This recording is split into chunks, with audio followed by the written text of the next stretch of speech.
बिहार में कुदरत का बड़ा प्रकोप, अगले 48 घंटे तेज आंधी, बारिश और वज्रपात का गंभीर खतरा। नमस्कार, आप देख रहे हैं स्टार टीवी बिहार। मैं हूं आपके साथ अपराजिता सिंह। बिहार के लोगों के लिए आने वाले कुछ घंटे किसी बड़ी परीक्षा से कम नहीं होने वाले।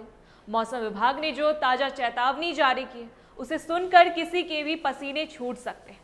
अगले 48 से 72 घंटों के दौरान बिहार के आसमान में कुदरत का कड़ा रुख देखने को मिल सकता है। अगर आप भी पटना से लेकर पूर्णिया के बीच कहीं रहते हैं तो जरा संभल जाइए, क्योंकि मौसम विभाग की यह बड़ी चेतावनी सिर्फ कागजों तक सीमित नहीं बल्कि जमीन पर बड़े बदलाव के संकेत दे रही है। ऐसा लग रहा है मानो कुदरत ने बिहार के एक बड़े हिस्से में अपनी ताकत दिखाने की पूरी तैयारी कर ली है। शुक्रवार को राजधानी पटना में जो हुआ वो तो बस एक शुरुआत थी। अचानक आई तेज आंधी और मूसलाधार बारिश ने पूरे शहर को जैसे कुछ पल के लिए थमा दिया था। सोचिए, जब 20 शहर में लोक भवन और सचिवालय जैसे वीआईपी इलाकों के पास बड़े बड़े पेड़ जड़ से उखड़ कर गिर सकते हैं, तो बाकी खुले इलाकों का क्या हाल हुआ होगा। सड़कों पर एकदम से अफरा तफरी मच गई, गाड़ियां जहां की तहां थम गई और देखते ही देखते शहर की रफ्तार पर ब्रेक लग गया।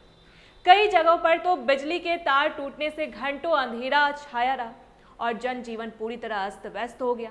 यह सब महज कुछ घंटों का खेल था, लेकिन असली चिंता की बात यह है कि खतरा अभी टला नहीं है, बल्कि वह तो अब आपको दरवाजे पर दस्तक दे रहा है।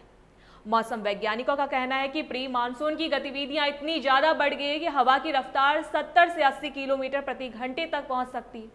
आप खुद अंदाजा लगाइए कि इतनी तेज हवा में सड़क पर चलना या खड़े रहना भी कितना मुश्किल और जानलेवा हो सकता है।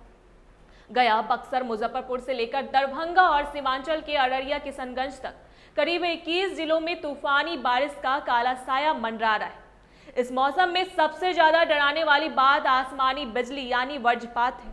बिहार में पिछले कुछ सालों का रिकॉर्ड देखें तो बिजली गिरने से सैकड़ों लोगों ने अपनी जान गंवाई है और इस बार भी विभाग ने साफ चेतावनी दी है कि जब तक बहुत ज्यादा जरूरी काम ना हो तब तक घर की दहलीज पार ना करें। खासकर हमारे किसान भाइयों को इस समय बहुत ज्यादा चौकन्ना रहने की जरूरत है, क्योंकि वे अक्सर खुले खेतों में काम करते हैं। मौसम खराब होने पर पेड़ के नीचे छिपना सबसे खतरनाक साबित हो सकता है। इसलिए जैसे ही बादल गरजे तुरंत किसी पक्की छत के नीचे शरण लेना ही समझदारी है।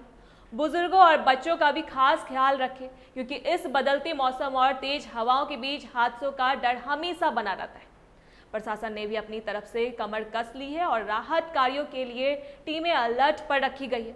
लेकिन जान आपकी है तो सबसे पहली जिम्मेदारी और सावधानी भी आपकी ही होनी चाहिए।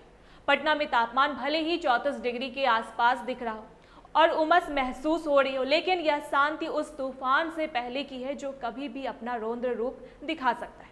यह समय बहादुरी दिखाने या मौसम का मजा लेने बाहर निकलने का नहीं है, बल्कि अपनी और अपने परिवार की सुरक्षा सुनिश्चित करने का है।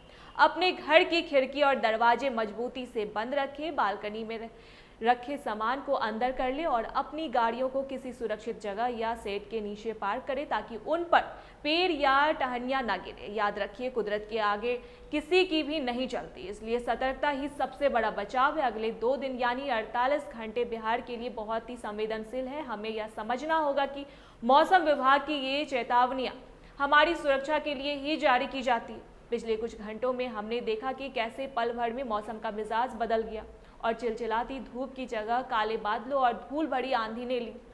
यह बदलाव जितना अचानक है उतना ही खतरनाक भी हो सकता है, इसलिए सरकार और मौसम विभाग की बातों को गंभीरता से लें।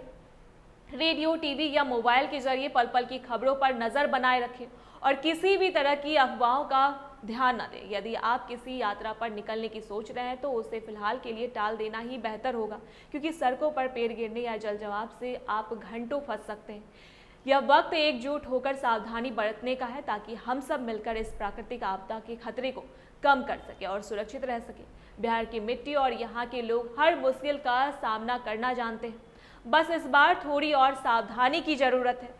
सुरक्षित रहे, सतर्क रहे। ऐसी तमाम अपडेट्स के लिए देखते रहे स्टार टीवी बिहार। धन्यवाद।